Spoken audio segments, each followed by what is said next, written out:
Well, when one talks about Don Giovanni, where does one begin? It's such a perfect piece. There aren't very many operas that are as perfect as Don Giovanni, and most of the others that are as perfect as Don Giovanni also happen to be by Mozart. Verdi also happened to be pretty good at writing perfect operas, but Mozart, I think, won the prize for having the most of the perfect ones. And because Figaro had been such a great success in Prague, the theater in Prague asked Mozart to write a piece especially for them. And so he got together with his librettist, Lorenzo da Ponte, and they decided that they would do a treatment of the Don Juan story, which became, of course, Mozart's opera Don Giovanni. The overall impression that you have of Don Giovanni is one of darkness. Darkness of character, darkness of the time of day, as a matter of fact. Most of the scenes in Don Giovanni take place at night.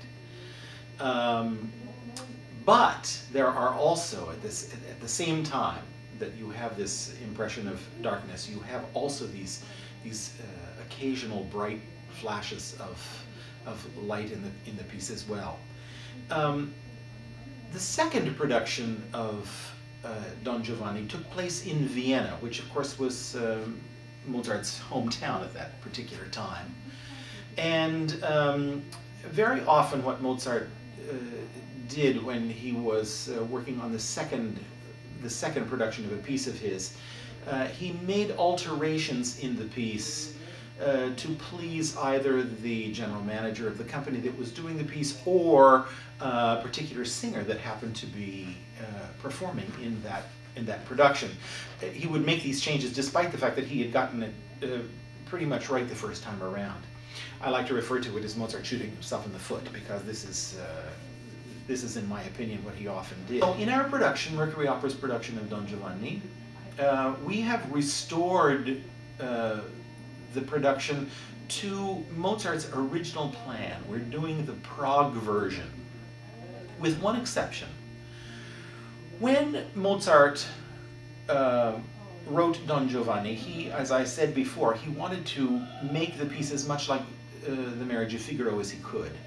So he tagged on to the very end of the opera an epilogue, a D major epilogue with which was very very flashy and brilliant and very light, very much not in character with the rest of the opera, but it made people think of the Marriage of Figaro, and he thought that that would make Prague very happy.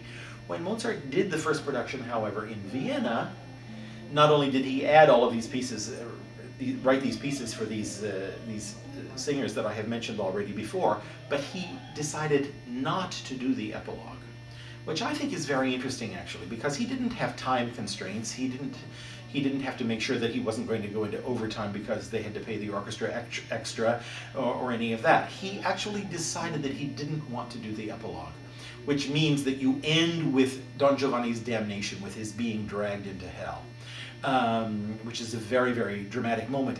The piece does not need an excuse. It does not need an epilogue after it. So in our production, we're doing the Prague version, the original version, minus the epilogue. So I think there's a very good chance that we are actually doing the production of Don Giovanni that Mozart might himself have liked to see.